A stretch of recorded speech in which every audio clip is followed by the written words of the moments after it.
so good to have you. So good to share the space with you again.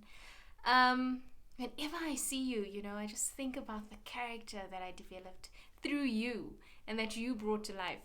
It was such a moment, and I think that journey with you will always be a special one for me because I literally constructed this character in my mind. She lived in my mind, she was there, and then I wrote it down on paper.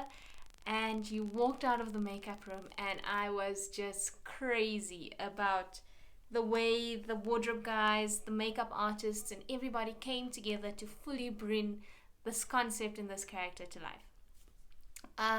With that being said, it was a very different take on the way we would see God, the holiness, the divine, etc., etc. How did you, or how was that journey for you, having such a massive responsibility to play such a powerful being in such a different way? For me, the holiness was a representation of God. But having played the holiness, um, as we all know, that a relationship with God is something very personal to all of us.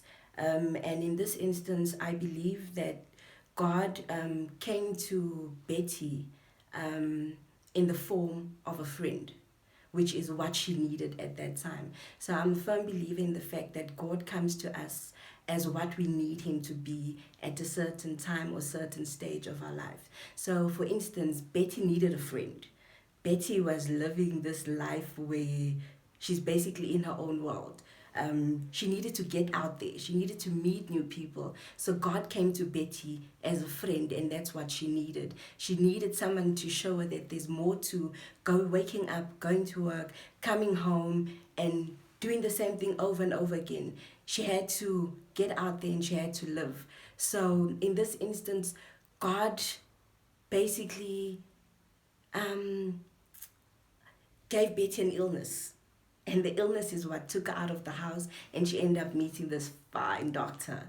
So she needed something to push her in the right direction. So for me also, it taught me that we go through so much difficult things every day of our lives, and often we ask, but God, why am I going through these things? Why am I facing so much struggles? Not realizing that that is what you need to go through at that moment of your life. So God comes to us as a representation of what we need at that time or at that situation that we are facing in our lives. So it was an amazing experience. I loved the makeup. I loved the tattoo. And it was just so great meeting new people, especially my I don't really know how to refer to my director as, but she's such an amazing soul. And she always would encourage us to do better. And her favorite word on set was happiness. So yeah, with that said, I would like to know from my director, Crystal, how was it for you taking on such a big responsibility, being a young black